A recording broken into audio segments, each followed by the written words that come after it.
grande es Dios, cantaré cuán grande es Dios, y todos lo verán, cuán grande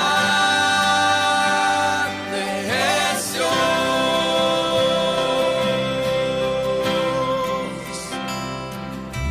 El esplendor de un rey,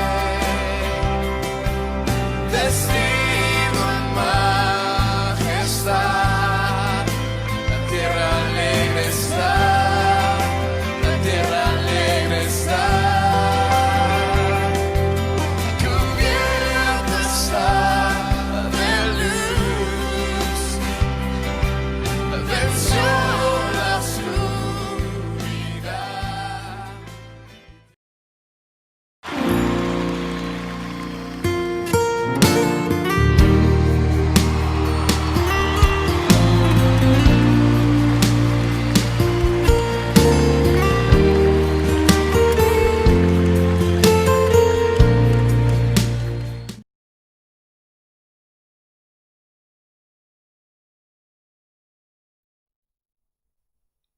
Buenos días, bienvenidos una vez más a un domingo más que vamos a estar compartiendo la palabra. Es un domingo donde tenemos el privilegio de ya empezar a congregarnos y reunirnos un grupo en la iglesia. Somos un grupo pequeño, pero gracias a Dios que hemos podido comenzar este tiempo, un tiempo que estamos contentos, alegres de estar en la presencia de Dios.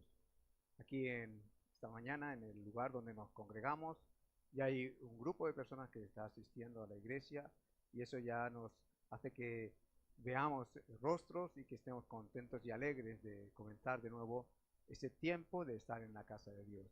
Queremos compartir con usted esta mañana la palabra y ahí donde está en su hogar, que también sea visitado por la presencia de Dios, como hemos estado nosotros siendo visitados en este tiempo y donde queremos que esa presencia de Dios también le alcance y le llegue. Así que le invitamos ahí donde está a que usted pueda acompañarnos y antes de comenzar vamos a orar y vamos a presentar este tiempo de la palabra delante de Dios. Padre, oramos en el nombre de Jesús, Señor, para que uses esta palabra, que esta palabra sea de bendición, que esta palabra sea de ánimo, de consuelo, de ayuda, que sea una palabra dirigida al corazón y que como una flecha es dirigida hacia una diana, así, Señor, tu Espíritu Santo dirija esta palabra a cada uno de los corazones de una forma certera, de una forma que llegue a ser la palabra que se necesita en este tiempo para cada uno de nosotros, para nuestras necesidades. Señor, usa tu palabra, úsala conforme tú la envías, Señor, conforme tú tratas con cada uno de nosotros, y que sea una palabra de ánimo, de consuelo. Pedimos en el nombre de Jesús, Señor, que tú tengas en este tiempo misericordia de aquellos que están clamando, de misericordia de aquellos que están orando por ti, Señor, que están pidiéndote ayuda, que están pidiéndote y clamándote, Señor, en la necesidad. Tú conoces, Dios, cada necesidad. Que esta palabra sirva de dirección en esta mañana a cada uno de los que la va a recibir. En el nombre de Jesús. Amén y amén. Hoy la palabra se titula en Adulán y nuestra iglesia se llama Adulán. Y quisiera tomar este tiempo para que cada uno entendiese un poco el propósito de estar en Adulán. Porque a veces estamos en los lugares sin saber dónde estamos ni para qué estamos.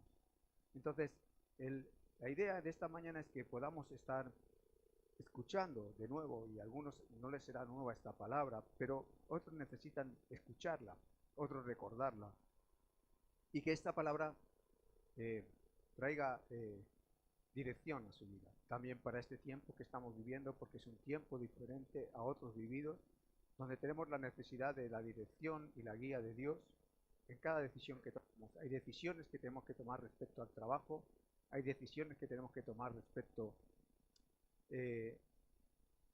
a cuestiones de la familia, a cuestiones, y necesitamos siempre una palabra que nos estimule, que nos ayude y que venga de parte de Dios para conocer su voluntad. A veces necesitamos conocer la voluntad de Dios en los tiempos para saber cómo movernos y qué hacer, y qué no hacer. Para empezar, quisiera comenzar un poco haciendo una introducción sobre David, porque quien llegó a Adulán era David y allí se reunieron 400 hombres. Pero antes de que ocurriera todo esto, tenemos que mirar un poco qué ocurrió. Y vemos en las escrituras como David fue ungido como rey de Israel. Y cuando fue ungido y Samuel iba a ungirlo, pasaron delante de los 7 hermanos y mientras él miraba a uno de los hermanos y veía que él podía hacer, Dios le dijo estas palabras en 1 Samuel 16, 7, 8. Y Jehová respondió a Samuel: no mires su parecer, ni lo grande de su estatura, porque yo lo desecho. Porque Jehová no mira al hombre, pues el hombre mira lo que está delante de sus ojos, pero Jehová mira el corazón. Entonces llamó Isaí a Abinadab y lo hizo pasar delante de Samuel, el cual dijo: tampoco a este escogido Jehová. Y sabemos cómo en ese momento el cuerno de la unción fue derramado y fue derramado sobre David. Y esta unción era la unción que estaba preparándolo para ser el rey de Israel. A partir de ese momento, David ya pasa a ser rey de Israel, pero delante de los ojos de Dios, pero no delante de los ojos de los hombres. Todavía tenía que pasar un proceso. Y ese proceso comienza porque en el trato de Dios. Y ahí vemos como Dios va tratando con David a lo largo del tiempo. Y lo hace de una forma que a nosotros no nos gusta y no nos agrada, pero es la forma en que Dios trata. De una manera en que Saúl comienza a estar mal y comenzó Saúl a tener una necesidad de que alguien aliviase, porque dice que un espíritu la atormentaba. Y uno de los siervos le sugiere que hay un tal llamado David, que sabe tocar el arpa y que es hijo de Isaí, y que puede ir. Y entonces cuando David tocaba el arpa, Saúl sentía alivio. Y mientras tocaba el arpa a David y tocaba la alabanza, los demonios le dejaban a Saúl porque estaba endemoniado. Y ahí Saúl vemos cómo encuentra con David. Pero ahí empieza el trato de David, porque David podría pensar: mira, ya estoy en el palacio, de una forma ya estoy introducido en el palacio, ya estoy cerca del rey, así ya tengo más facilidades, pero es todo lo contrario. A partir de ahí empiezan sus problemas. Porque después de eso viene cuando David mata a Goliat, y entonces empieza todo el mundo a ver a David como un verdadero militar, como un verdadero general, y también podía pensar: ya estoy más cerca del trono. Sin embargo, todo lo contrario. Cuando mata a Goliat, las doncellas de Israel decían que Saúl mató a miles y David a sus 10.000.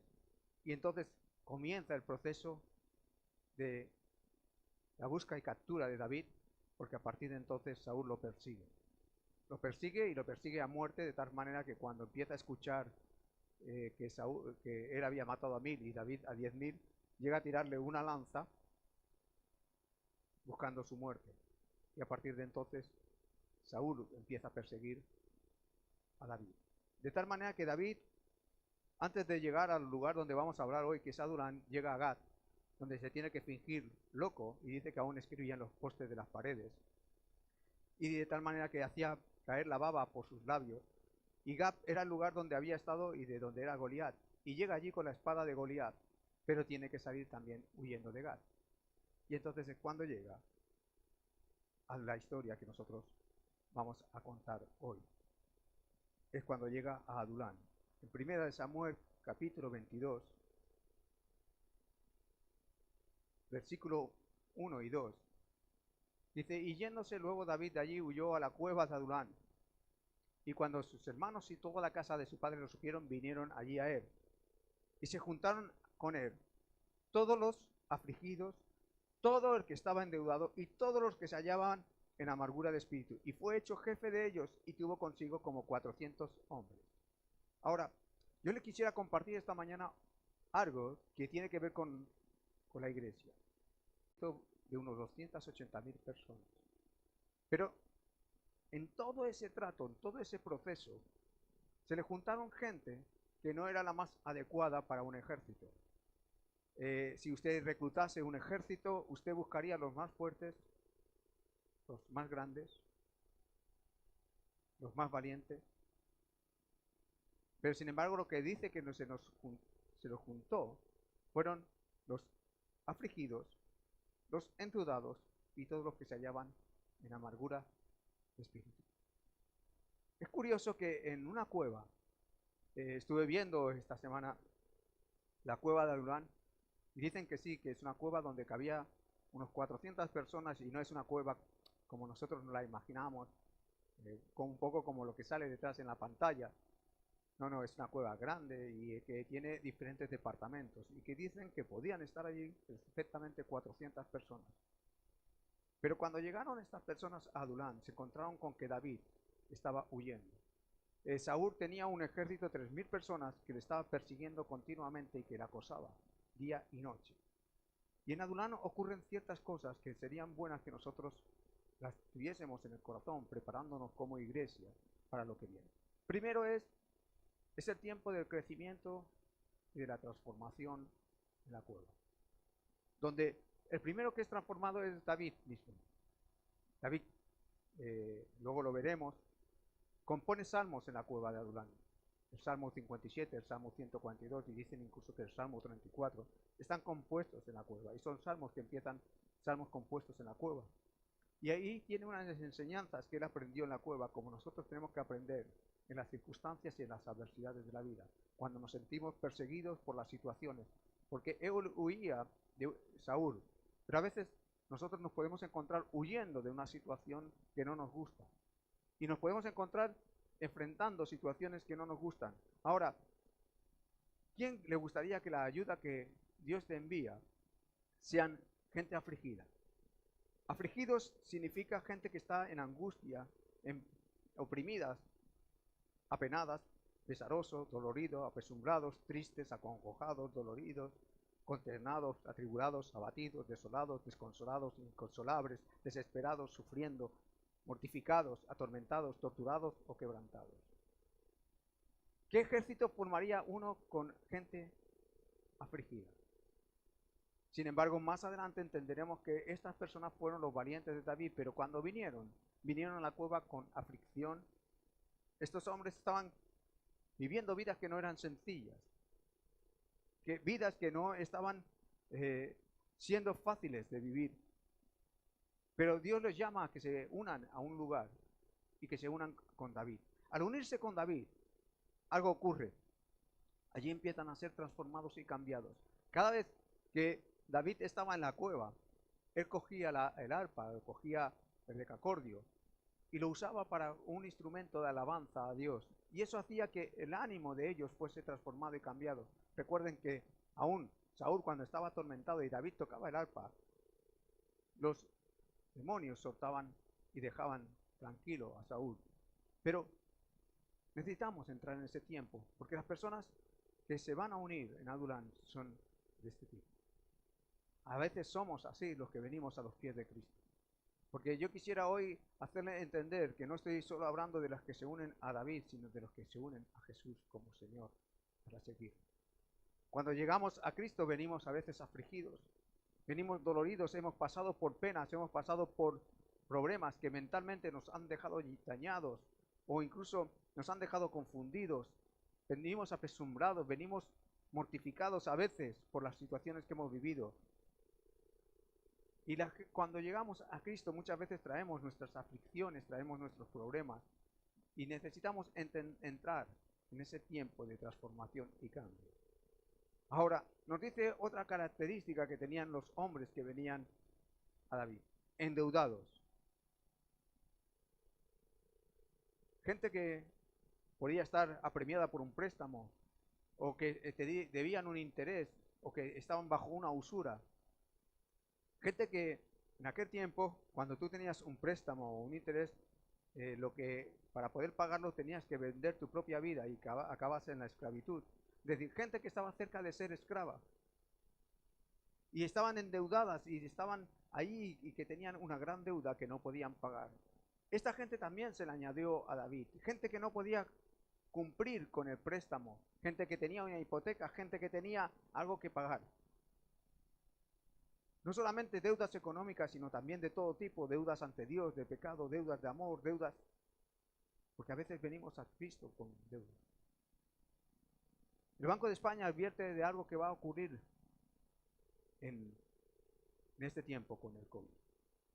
Advierte del crecimiento de impagos de las empresas, de las familias, y cómo va a generar esto. He estado mirando y cada crisis financiera ha llevado a las personas a la depresión.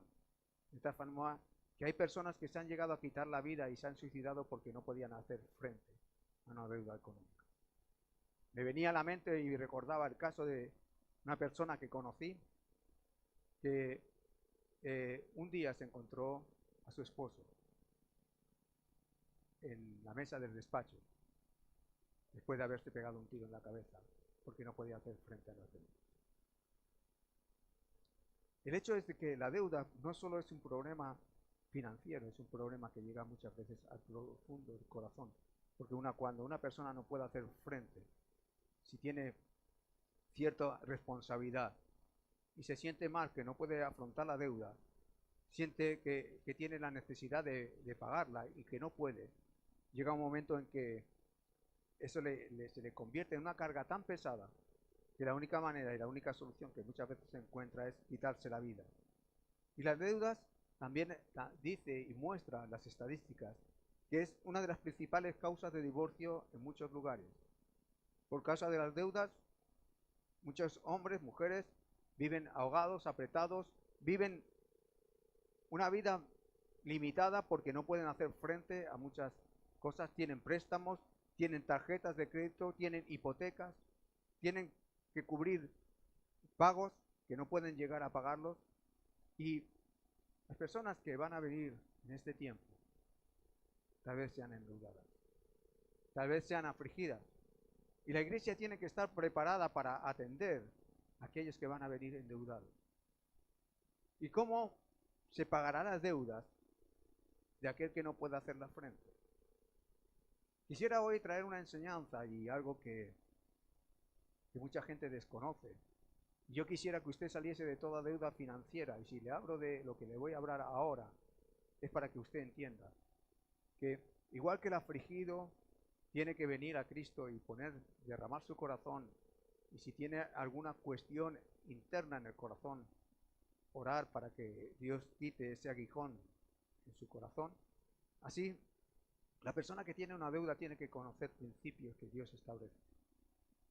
Y estamos en Adulán, y en Adulán queremos ministrar para que usted deje de las deudas. Y quisiéramos que usted entendiese en esta mañana que dice en Romanos 13, 7 al 8, pagad a todo lo que le debéis, al que tributo, tributo, al que impuesto, impuesto, al que respeto, respeto, al que honra, honra. No debáis nada a nadie, sino el amaros unos a otros. Y la Biblia nos dice que no debamos nada a nadie. Nos dice eso, y nos dice que Dios espera que nosotros no debamos nada a nadie. Y usted me puede decir en esta mañana, sí, pero verá, pastor, yo tengo una deuda que no puedo alcanzar, que no puedo pagar. Ahora, yo le quisiera primero poner en esta mañana que hay una deuda que siempre tenemos con Dios. Y esta deuda también hay que cumplirla. Son las deudas que tenemos cuando no hemos perdonado, porque dice la Biblia, perdona nuestras deudas, así como nosotros perdonamos a nuestros deudores, y que nosotros tenemos que tener terminadas, saciadas estas deudas con otros.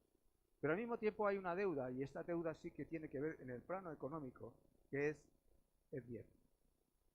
En Malaquías 3, del 6 al 12, podemos ver cómo la palabra de Dios nos dice lo siguiente: porque yo, Jehová, no cambio. Lo primero que vemos es que Dios no ha cambiado por el tiempo. Las personas somos cambiantes. Pensamos una cosa hoy, mañana otra. Hoy sale una forma o una idea o un sistema de cómo funcionar, y las personas aceptamos esa idea por un tiempo, pero Dios no cambia. Dice, por esto, hijos de Jacob, no habéis sido consumidos, porque Dios no cambia. Dios siempre, siempre va a seguir siendo el mismo. siempre. Ahora nos dice en el siguiente versículo: de los días de vuestros padres os habéis apartado de mis leyes y no las guardasteis. Es decir, Dios está reconviniendo por medio del profeta Malaquías al pueblo de Israel porque se habían apartado de la ley de Dios. Les está recordando que habían cosas que estaban alejándose del corazón de Dios. Y no las guardasteis. Dice, volveos a mí y yo me volveré a vosotros. ¿Cuántas personas piensan que Dios tiene que intervenir primero y no se dan cuenta de que lo que Dios espera es que tú o yo acudamos primero? Es decir, nos da la responsabilidad de acudir a Él. Por eso mucha gente está esperando que Dios intervenga en su vida cuando Dios le está diciendo, no, no, lo que tienes que hacerte es volver. ¿Por qué dice volvernos? Porque cuando alguien se tiene que volver es porque le está dando la espalda. Y lo que ocurre cuando le damos la espalda a Dios es que nos tenemos que dar cuenta de que no estamos entonces contemplando su rostro, y al no contemplar su rostro no escuchamos lo que nos tiene que decir. Por eso Dios nos dice y nos insta a que nos volvamos. Dice, volveos a mí y yo me volveré a vosotros. Y yo en esta mañana lo que quisiera es que usted se vuelva a Dios. Si usted está ahí en un lugar donde todavía no ha tenido ese encuentro con la persona de Jesucristo, en esta mañana yo le invito a que tenga un encuentro con la persona de Cristo, a que se vuelva a Él, a que su rostro se ponga cara a cara con Él y que usted pueda clamar a Él en esta mañana, volverse a Dios. ¿Qué es volverse a Dios? Es dejar de hacer lo que está haciendo para buscar su voluntad. Es dejar de hacer su voluntad para hacer la suya. Es dejar de estar buscando día y noche otra salida que no sea su presencia. Ahora, en este pasaje que estamos diciendo, Dios se define como el Dios de los ejércitos. Ha dicho Jehová de los ejércitos. Mas dijisteis, ¿en qué hemos de volvernos? ¿Qué es lo que está mal en nuestra vida? ¿Qué es lo que no estamos haciendo bien? ¿Qué es lo que está ocurriendo? Y entonces Dios le responde, porque ¿robará el hombre a Dios? Pues vosotros me habéis robado. Y dijisteis, ¿en qué te hemos robado? En vuestros diezmos y ofrendas. ¿Se puede robar a Dios? La Biblia nos enseña que sí. La Biblia dice, no robarás, como dice, no matarás. Y el robar a Dios no es cualquier cosa. Por eso a veces hay gente que está endeudada porque no ha entendido que a quien le está robando es a Dios, no dándole lo que le corresponde. Y yo no estoy hablando como queremos su diezmo para que usted nos ofrende, sino como una responsabilidad delante de Dios. Porque es Dios el que le dice que ha de volverse en esto. Porque Dios quiere bendecirle y no puede bendecirle si usted le está robando. ¿O acaso usted dará dinero a alguien en su empresa que le está robando? ¿Usted gratificaría a alguien que le roba en la empresa? Lógicamente no. Porque encima de que le esté robando, si encima le da dinero, va a ser que primero no reconocerá que lo que está haciendo está mal y segundo estará como gratificando aún lo que está haciendo. Y Dios no puede ser injusto. Dios no puede gratificarnos, no puede bendecirnos cuando no estamos haciendo lo que corresponde. Yo quiero que usted salga de las deudas. Yo quiero que usted, como Dios quiere que salga de las deudas, pero le tengo que poner las cosas como Dios muestra. A los endeudados les vamos a tener que decir que pongan y se pongan de acuerdo con Dios. Que empiecen a hacer y obedecer lo que Dios dice. ¿Por qué? Porque dice la palabra, malditos sois con maldición, porque vosotros, la nación toda, me habéis robado. Cuando alguien deja de dar a Dios lo que le pertenece, que es el 10%, es suyo, Dios nos permite quedarnos el 90%, pero el 10% es suyo. Ahora, para aquellos que hacen cálculos, si usted ganase 1.000 euros al mes, serían 100 euros. Si usted ganase 10 euros, sería 1 euro. Si usted ganase 1.000.000 de euros, serían 100.000 euros. Siempre sería proporcional a su entrada. Nunca Dios va a hacer que usted dé más de lo que pueda dar. Ahora, no es una recomendación, esto es una ley. Y las leyes están para cumplirse, por eso Dios dice, malditos sois. Y Dios les dice, traed todos los diezmos al alfolí, y hay alimento en mi casa, y probadme ahora en esto, dice Jehová de los ejércitos. Si no, os abriré la ventana de los cielos y derramaré sobre vosotros bendición hasta que sobreabunde. Dios quiere derramar sobre bendición, es decir, hasta que sobreabunde. ¿Qué es sobreabundancia? Es cuando un vaso no solo está lleno, sino que se derrama. Y Dios quiere derramar sobre nosotros bendición, pero no puede, está limitado porque nosotros no estamos cumpliendo en aquello que Dios nos demanda. Por eso, en Adulán, vamos a ser fieles en el diezmo. En Adulán hay que ser fiel para salir de las deudas. Yo quiero que usted salga de las deudas, pero no puedo decirle cómo salir si no le pongo el orden correcto de Dios. Porque Dios dice, probadme. Yo le digo una cosa, usted puede probar en este mundo muchas cosas. Usted puede probar todo aquello que le venden en los anuncios y luego se puede llevar una desilusión. Usted le ve un anuncio y le ponen una máquina que solo le va a limpiar la casa. Y aparentemente ve el anuncio y la pasan la máquina. El otro día estaba viendo un anuncio de una máquina de vapor y parecía que solo poniendo la máquina la casa quedaba limpia, reluciente. La realidad es cuando te lo venden, que ves que no se asemeja a todo lo que esperabas y que te sientes defraudado. Entonces, cuando lo has probado, te dicen que tienes 15 días para la devolución y cuando lo vas a devolver no te dejan devolverlo porque entonces el plazo ha cambiado. Pero Dios no es así. Dios dice, probadme ahora en esto y derramaré bendición hasta que sobreabunde. Y Dios quiere derramar bendición sobre nuestras vidas hasta que sobreabunde, pero para eso dice, volveos. ¿Y en qué hemos de volvernos? En aquello que a lo mejor no estamos haciendo. Y si usted me está escuchando en esta mañana, ahí donde está, vuélvase a Dios. Traiga el diezmo, dice al alforí. El alforí es la casa de Dios. Era algo dentro del templo. Era el lugar donde se guardaban todas aquellas cosas que iban a ser dedicadas a Dios. Y una de las cosas que ocurría es que cuando el pueblo restringía el diezmo, los sacerdotes no ministraban, y cuando los sacerdotes no ministraban ya no había ofrendas. Y cuando no había ofrendas, la tierra era maldecida. Por eso Dios trae bendición sobreabundante cuando la iglesia empieza a cumplir, cuando los creyentes saben, y cuando aquellos que están endeudados salen de las deudas, es cuando empiezan a pagar todo lo que deben, porque Dios está enviando bendición. Él abrirá las ventanas de los cielos. A veces oramos, Señor, abre las ventanas de los cielos, y al mismo tiempo le robamos. No serán abiertas las ventanas. Por eso vamos a cambiar, vamos a entender que en Adulán la persona que entra tiene que entender que no es un pago. Mucha gente dice, ¿cuánto pagas en la iglesia? Nosotros no pagamos en la iglesia. Nosotros damos a Dios lo que es de Dios, porque es lo que le corresponde. Y lo que le pertenece es suyo, no es nuestro. Así que lo que es de Dios es suyo, no le robe. Ahora, nos dice que en Adulán habían amargados en espíritu. Son gente colérica, gente furiosa, descontenta, gente que están desesperados en la vida, que ya no saben qué hacer. Gente que está cansada de vivir, que ya no tiene ganas de vivir, que ya no hay alegría, que no están inconformes, rebeldes ante el sistema. Gente desesperada, con amargura. La amargura es un descontento.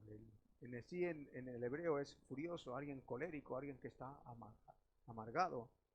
Es alguien que no encuentra nunca placer en nada. Una persona amargada es como cuando usted le pone sal al café. ¿Usted ha probado un café con sal?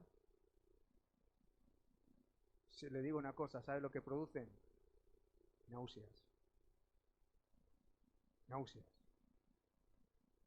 Y una persona amargada amarga todo lo que está a su alrededor. Lo contrario de amargo es dulce. Y necesitamos que Dios obre para que aquellos que vienen en amargura de espíritu que empiecen a ser personas dulces. En Adulán creemos que Dios va a cambiar a las personas. Somos una iglesia que está abierta para recibir los reclutas que van a servir para pelear en el reino de Dios. A los discípulos que van a seguir a Jesús como maestro. Si hacemos nuestra tarea, la iglesia crecerá, se multiplicará y hará la diferencia. Hará una diferencia, porque vendrá gente que vendrá endeudada. Tal vez usted sea uno de ellos. Vendrá gente que está afligida, tal vez sea usted uno de ellos. Vendrá gente que está en amargura, tal vez sea usted uno de ellos, pero hay una opción.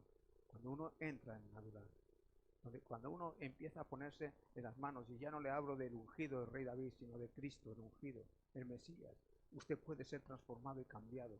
Y donde estaba la deuda, usted puede ver cómo Dios empieza a obrar. La palabra nos enseña en Efesios 4:31, dice, quítese de vosotros toda amargura, enojo, ira, gritería, maledicencia y toda malicia. Hay cosas que tienen que ser transformadas y cambiadas en Adulán, y una de ellas es que tiene que ser quitado todo lo que es un estorbo para el servicio a Dios. Si usted está todavía en alguna de estas áreas, yo le invito a que pida ayuda a Dios, a que se vuelva a Dios, a que le busque con todo su corazón. En Adulán hay salida para los afligidos, hay salida para los endeudados, hay salida para los que están en amargura de espíritu, porque allí se convierten en valientes. Y esa es la obra que Dios hace con cada uno de nosotros, con los que nos acercamos a Jesucristo. Nos convierte del polvo que hemos salido, del lugar donde hemos salido, y nos hace a alguien útiles, no solo para el reino de Dios, sino también para la sociedad. Podría contarle de testimonios de personas que han sido transformadas, cambiadas en sus vidas, y que de ser gente que estaban siendo traficantes, gente que estaban dedicándose a la delincuencia, hoy en día son gente que lleva la palabra, que predica.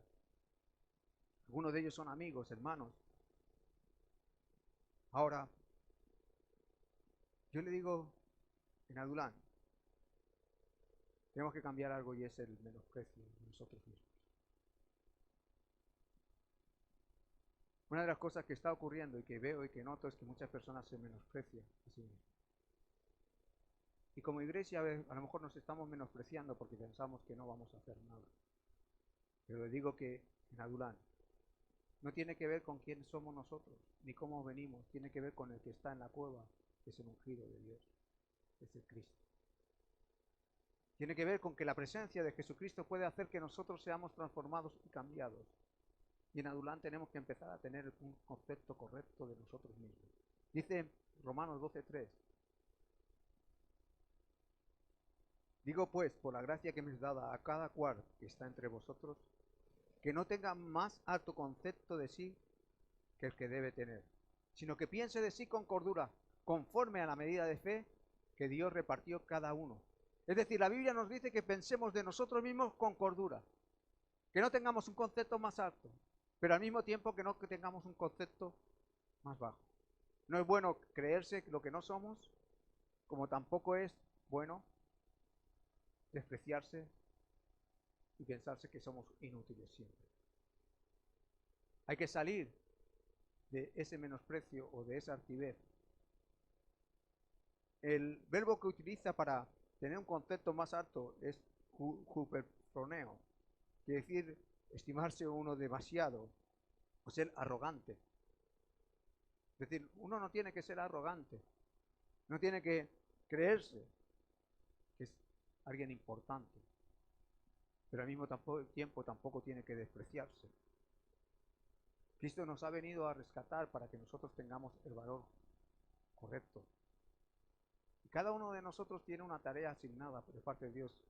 Cada uno de nosotros tiene que hacer una obra de parte de Dios que le ha asignado. Pero no puede ser que siempre nos pensemos que somos inútiles.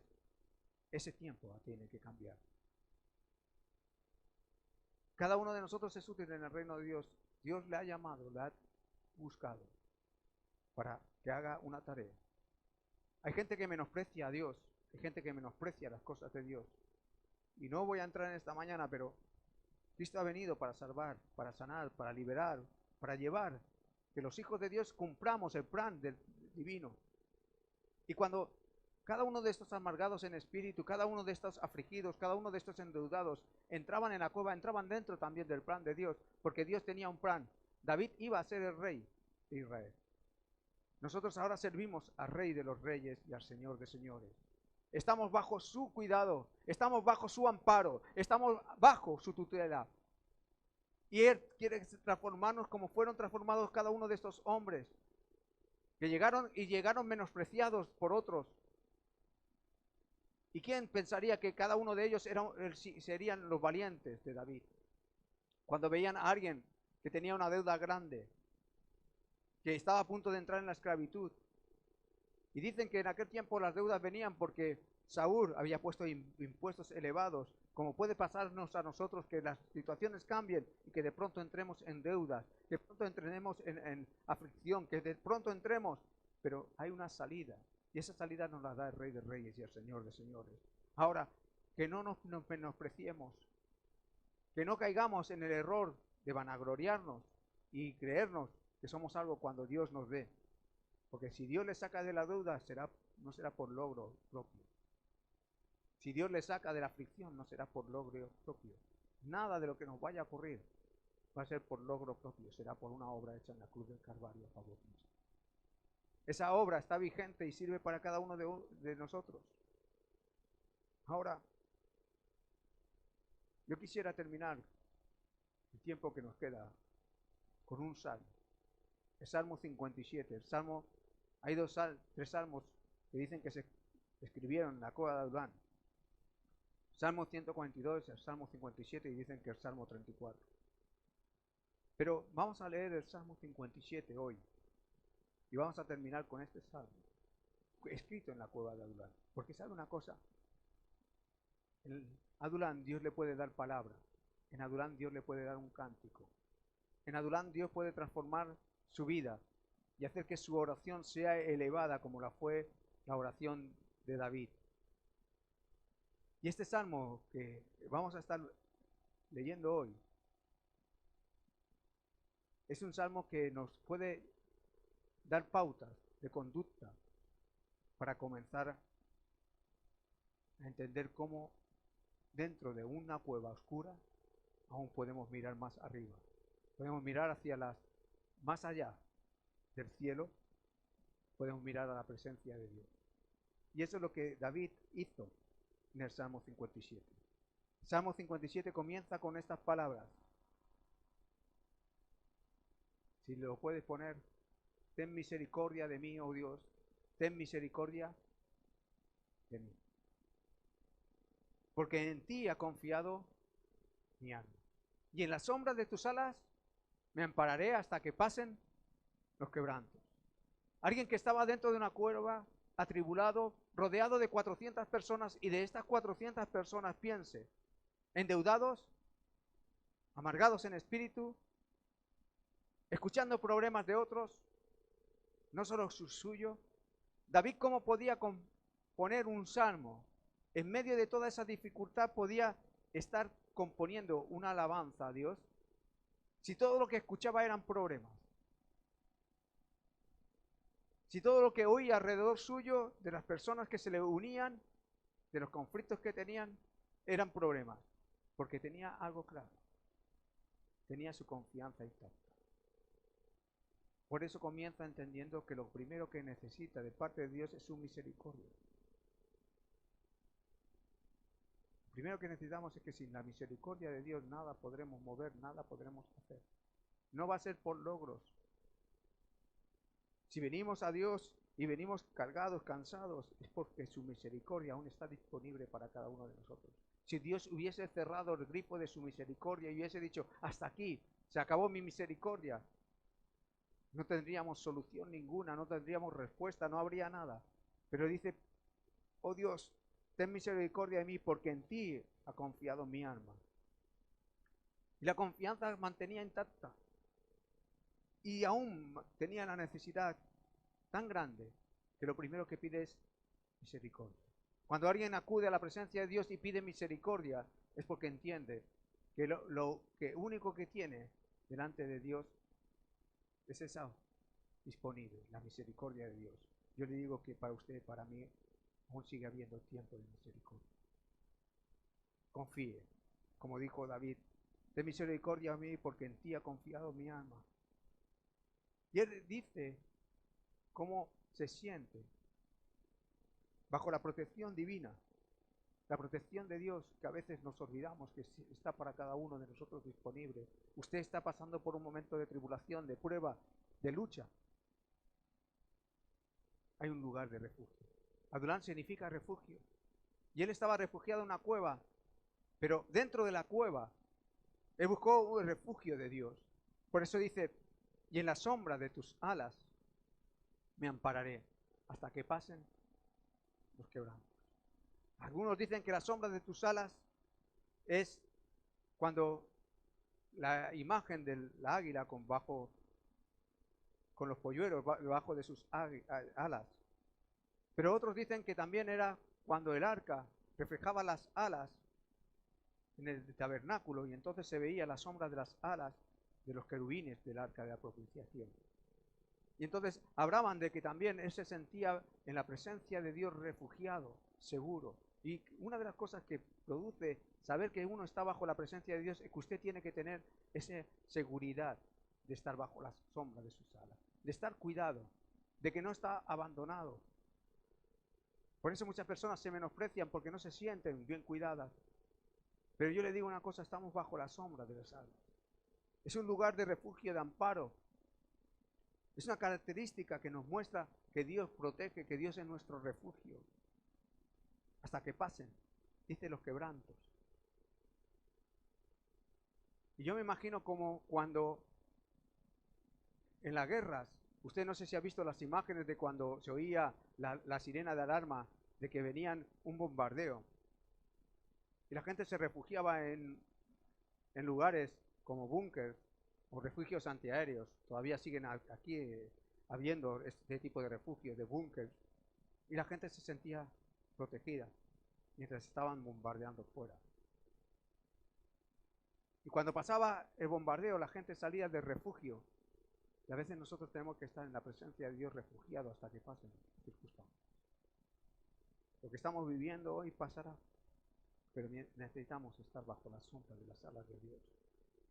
Aquí en Adulán, David compone este salmo y entiende que las cosas pasarán hasta que pasen los quebrantos.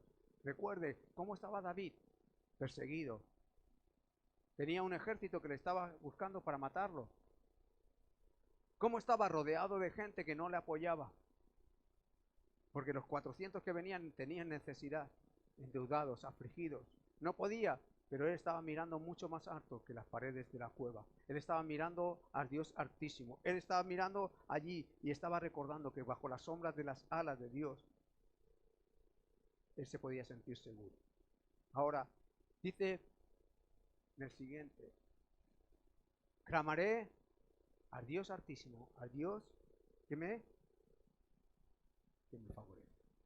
Él sabía que podía inclinar su corazón, levantar su voz y levantarla al Dios Altísimo. Y el Dios Altísimo es el que está por encima de todas circunstancias. Es más alto que los cielos, más alto. Por eso es el Altísimo. Ya no puede llegar a mayor instancia. Esto ya una vez lo comentamos. Aquí puede llegar hasta el Tribunal Supremo, del Tribunal Supremo al Tribunal de la Haya, al Tribunal de la Haya al Tribunal de la ONU. Y llegar hasta esa instancia. Pero cuando uno llama al Altísimo ya no hay más. Ya no puedes apelar más alto. Por eso dice, clamaré al Dios Altísimo, al Dios que me favorece. Si Dios no nos favoreciese, si Dios lo que buscase fuese nuestro mar, hay gente que cree que Dios lo que busca es el mar de los hombres. Pero David tenía algo claro, que Dios estaba a su favor y que Dios le favorecía. Y yo creo que hoy puedo decirle que Dios quiere favorecerlo. Quiere traer favor para su vida. Y un favor es algo que uno no se lo merece, pero que cuando alguien lo hace, lo reconoce. ¿Alguna vez le han hecho un favor? ¿Usted ha sentido alguna vez como ese favor le sacó de una situación? Imagínese cuando Dios trae un favor a su vida. Es el Dios que le favorece. Dice en el Salmo 35, porque un momento será su ira, pero por su favor dura toda la vida. ¿Sabe? Esto me impacta, porque el favor de Dios no es el favor que te lo hacen por interés, no es el favor que alguien te hace como esperando a cambio algo, sino que es un favor y además que no es para una ocasión, es para toda la vida. Por la noche durará el lloro y la mañana vendrá la alegría. Aleluya. Hasta que pase el quebranto. Bajo las sombras de sus alas yo tendré favor de Dios y sé que el favor de Dios está. Aunque esté en lo profundo de un lugar. Dice en el Salmo 103:4, el que rescata del hoyo tu vida, el que te corona de favores y misericordias. Dios está dispuesto a coronarte de favores y misericordias. Es el que rescata del hoyo tu vida, es el que está a favor tuyo. Es decir, Cuando clamamos al Dios Altísimo, es el Dios que nos favorece. Y en Adulán nosotros sabemos que Dios nos va a favorecer. Nos va a favorecer, ¿por qué? Porque tenemos que saber que estamos viviendo el favor de Dios. Tenemos que saber que estamos viviendo el favor de Dios. Y el favor de Dios es el saber que estamos en el tiempo agradable de Dios. En Lucas 4, 18 y 19, Jesús dijo al leer la palabra, y al leer el rollo en el libro de Isaías: el Espíritu del Señor está sobre mí, por cuanto me ha ungido para dar buenas nuevas a los pobres. Me ha enviado a sanar a los quebrantados de corazón, a pregonar libertad a los cautivos y vista a los ciegos, a poner en libertad a los oprimidos y a predicar el año agradable del Señor. Si estamos bajo el año agradable del Señor, significa que estamos bajo el tiempo de favor de Dios. Significa que cuando clamamos no vamos a encontrar una respuesta que es: no puedes venir, no te voy a hacer nada, como nos cierran muchas veces las instituciones. Sentimos eso a veces, como las instituciones humanas se cierran, pero el favor de Dios todavía no se ha cerrado, está disponible. Todavía vivimos bajo el tiempo agradable de Dios, ese tiempo donde va a ser libertados los cautivos, donde los enfermos del alma serán sanados, los quebrantados de corazón. Todavía estamos bajo el año agradable de Dios. No importa qué es lo que ocurra, Dios obrará. Dice de versículo 3 del Salmo 57: Él enviará desde los cielos y me salvará de la infamia que me acosa. Será. Dios enviará su misericordia y su verdad. Dios tiene la respuesta desde los cielos. Y de la infamia del que me acosa, no solo era que le estaban persiguiendo y que le estaban persiguiendo un ejército de 3.000 hombres, es que además estaban hablando mal de David. Y todo eso hacía que él estuviese siendo no solo acosado, sino al mismo tiempo se sentía menospreciado, maltratado. Su testimonio estaba siendo criticado. Pero él decía: la respuesta vendrá desde los cielos, él enviará desde los cielos, me salvará. Versículo 4: mi vida está entre leones, estoy echado entre los hijos de los hombres que vomitan llamas. Sus dientes son lanzas y saetas, y su lengua espada aguda. Ahora, la situación en que se encontraba David no era diferente a la nuestra, porque dice que el león rugiente, nuestro adversario, el diablo, quiere devorarnos. Y David se sentía que lo querían como si fuese un león, amenazándolo con los dientes, querían destruirlo. Ahora, déjeme que lo diga. Spurgeon dio consuelo y consejo a creyentes que sentían que estaban entre leones. Y dijo: si están entre leones, tendrás compañerismo con Jesús y su iglesia. Si están entre leones, serás acercado aún más hacia tu Dios. Si están entre leones, recuerda que Dios los tiene en su lazo. Y si están entre leones, recuerda que hay otro león, el león de la tribu de Judá. Si estamos entre leones, recordemos que hay un león, que es el león de la tribu de Judá.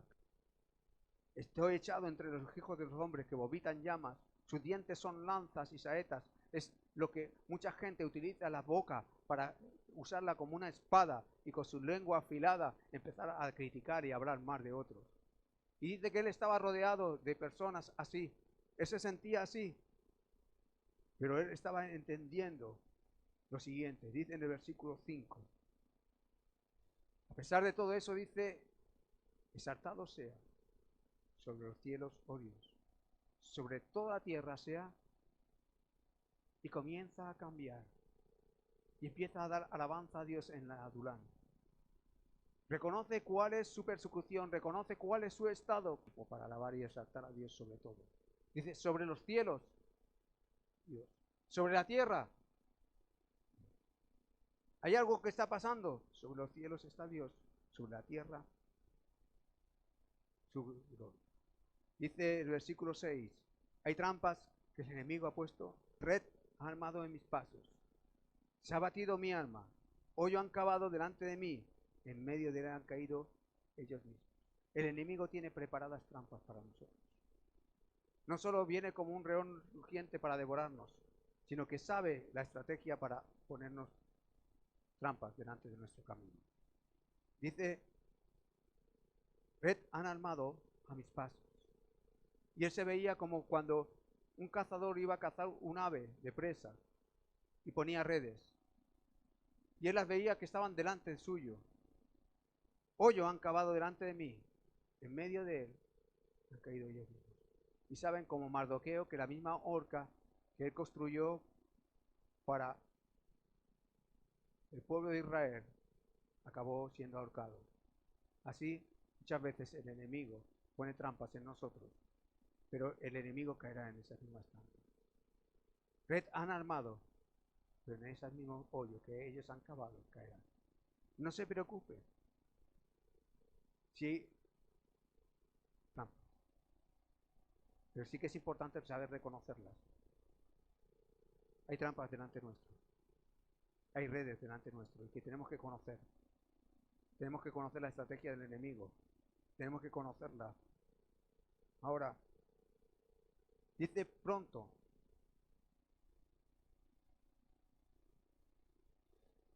Pronto está mi corazón, oh Dios, mi corazón está dispuesto. Déjeme que le diga dos cosas. Una es el apremio y la prontitud. Pronto. Hemos dicho, empezábamos esta mañana, pronto con todo. Pronto. Pero el apremio, la prontitud, es algo que mucha gente no tiene. Pronto está mi corazón, y es decir, su corazón.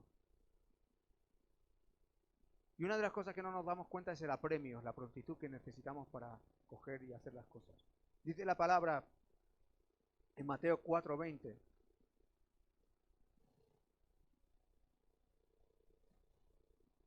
Ellos entonces dejando al instante, mire, al instante las redes le siguieron. En Mateo 4:22. Y ellos dejando al instante la barca y a su padre le siguieron. Porque hay algo que tiene que ver con la prontitud. Hay que empezar a entender que las cosas no son para dentro de unos años, sino es... Mucha gente espera hacer cosas para dentro de 20 años. Planifica su vida, pero hay cosas que son pronto y nunca puede dejar para mañana lo que es hoy. Hoy dice la Biblia que es día de salvación. Hoy es día donde puede usted servir a Cristo. Hoy es día donde usted puede comenzar a dedicar su vida a Cristo. La premia.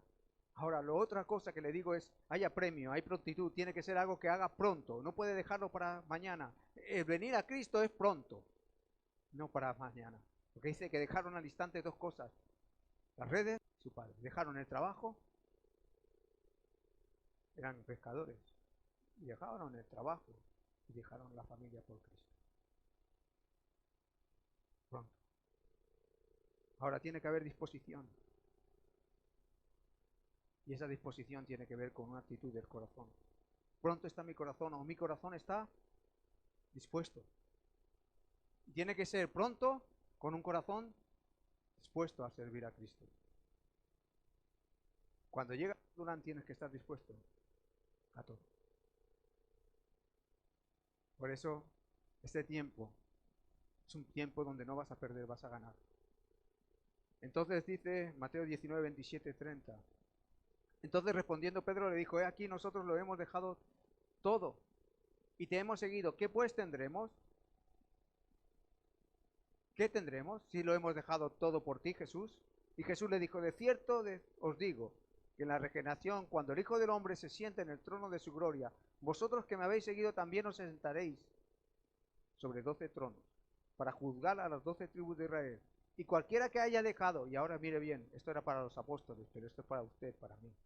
Y cualquiera que haya dejado casa, o hermanos, o hermanas, o padre, o madre, o mujer, o hijos, o tierras, por mi nombre, recibirá 100 veces más y heredará la vida eterna. Recibirá 100 veces más. ¿Dónde? ¿En el cielo? No. Y heredará la vida eterna. ¿Dónde? Aquí en la tierra. Nada hay que hagamos pronto con disposición que no tenga recompensa para delante de Dios. Por eso yo le digo y le invito en esta mañana ahí donde usted está, que sea pronto, que no lo deje para mañana, que se vuelva a Cristo. Ahora, Mantengamos fijos nuestros corazones. Mantengamos fijos porque nos dice en el siguiente versículo, en versículo 8 del Salmo 57. Despierta, alma mía, despierta, salterio y arpa. Me levantaré de mañana. La referencia a la mañana que nos hace es porque cuando uno está en la oscuridad, siempre está esperando que llegue el día siguiente. Ahora, David estaba en una cueva, y en la cueva todo es oscuro. Pero sabía que fuera de la cueva seguía viendo la luz del día y la luz de la noche. Y él dice, no a su cuerpo, sino a su alma. Como cuando dice en el Salmo 103, bendice alma mía a Jehová. Y no olvides ninguno de sus beneficios. Dice también aquí, despierta alma mía, despierta. Porque si no se despierta el alma, no se despierta el salterio y el arpa, que son los instrumentos. Si nuestra alma está dormida, no hay alabanza en nuestro corazón. Si no hay alabanza en nuestro corazón, tampoco hay las ganas y el deseo de alabar a Dios. Por eso dice, despierta, alma mía, despierta, salterio y arpa, y me levantaré de mañana. ¿Sabe por qué él tiene que hablarle a su alma? ¿Por qué le tiene que hablar a su corazón? Porque él reconoce que el problema no estaba afuera. No estaba en que Saúl le estuviese persiguiendo. No estaba en que estuviese con gente y acompañado con gente que no le motivaba. El problema estaba en su propio corazón. ¿Por qué no alababa cuando estaba perseguido? Porque estaba su alma dormida, aletargada, como a veces ocurre. Por eso dice, despierta, salterio y arpa, me levantaré de mañana. Y aquí vemos dos cosas. Una es, él le dice a su alma lo que tiene que hacer, pero él dice que me levantaré mañana. Ya sabe que tiene que ser algo que, como con prontitud, hecho y realizado. Él dice, no tengo ganas de alabarle, pero mañana lo voy a hacer. Y esto no es como las personas que dicen, no, el lunes comienzo, no, la semana que viene. Él sabía que al día siguiente, cuando se levantase, iba a hacerlo. Y lo iba a hacer así. Dice en el versículo 9, te alabaré entre los pueblos, oh Señor, cantaré de ti entre las naciones. Y le voy a decir algo. Jesús dijo que recibiríamos poder cuando viniese el Espíritu Santo y que seríamos testigos en Jerusalén, en Judea, en Samaria y hasta lo último de la tierra. Iglesia Adulán, vamos a creer que Dios nos va a llevar hasta las naciones. No sé cómo, pero queremos cantarle entre las naciones. Cantaremos entre las naciones. Le digo una cosa, es una realidad. Aquí hay gente de diferentes nacionalidades. Pero yo creo que eso se puede extender a que un día Adulán esté presente en diferentes lugares del mundo. La gente de Adulán es una gente especial, porque viene con unas características especiales. Y así van a venir. Primero 5, luego 400, luego 600, luego 280.000, que fueron valientes de David. Primero fueron 12 discípulos, luego 120, luego 3.000, luego 4.000, luego multitudes, y hoy en día un reino constituido que es el reino de los cielos en la tierra, que es la Iglesia. Así que, hermanos, anímese, porque al final acaba repitiendo la misma frase que en el versículo 5. Exaltado seas sobre los cielos, oh Dios, sobre toda la tierra sea tu gloria. En Adulán, Dios está formando los valientes. En Adulán, Dios está tratando con nosotros para salir de las deudas, de la amargura, de la aflicción, para que lleguemos a exaltarlo hasta lo último de la tierra. Ahí donde usted está, si me está escuchando en esta mañana, yo le invito a que se una a ese ejército del Rey de Reyes y Señor de Señores. Como aquellos discípulos que lo dejaron todo, que soltaron las redes al instante y que le siguieron. Así muchos tenemos que tomar una decisión en la vida de seguirle. Si todavía no ha decidido seguir a Cristo, hoy es un buen día, pronto.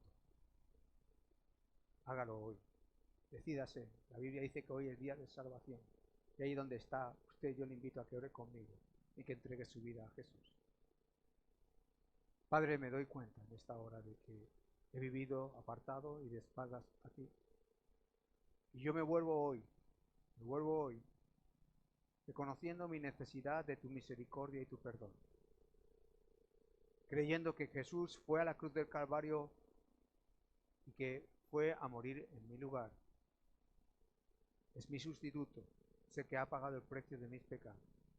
Y en esta hora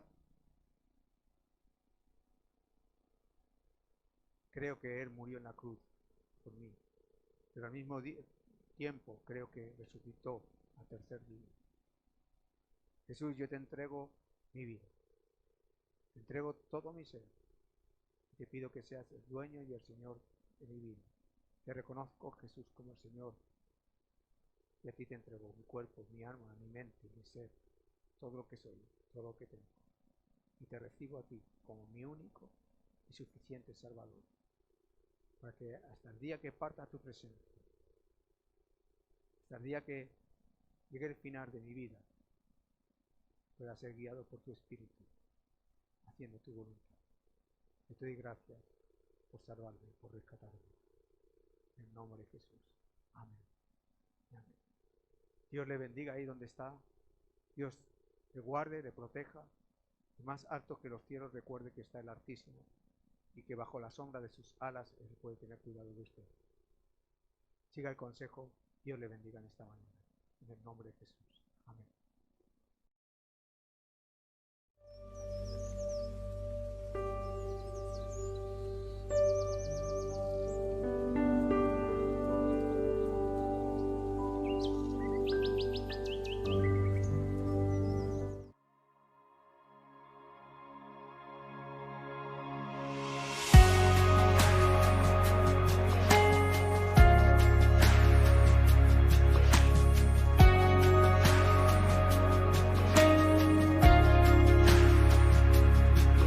Consuelo para el corazón que llora, el aliento cuando ya no queda más, la esperanza del futuro que se acerca, la confianza de que todo pasará, el consuelo para el corazón que llora, el aliento cuando ya no queda más, la esperanza del futuro que se acerca, la confianza de que todo pasará.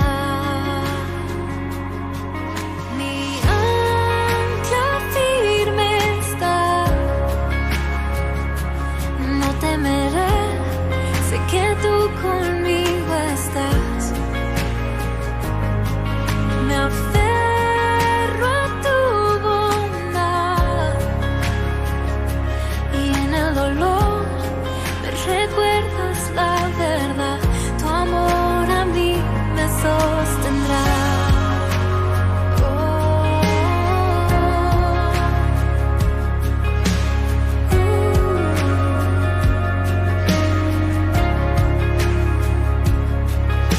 Paz que supera entendimiento, tú la fuerza que me vuelve a levantar, la promesa de que todo lo has vencido, la confianza de que todo pasará, la certeza de que pronto volverás. Mi ancla firme está y no temeré, sé que tú conmigo estás.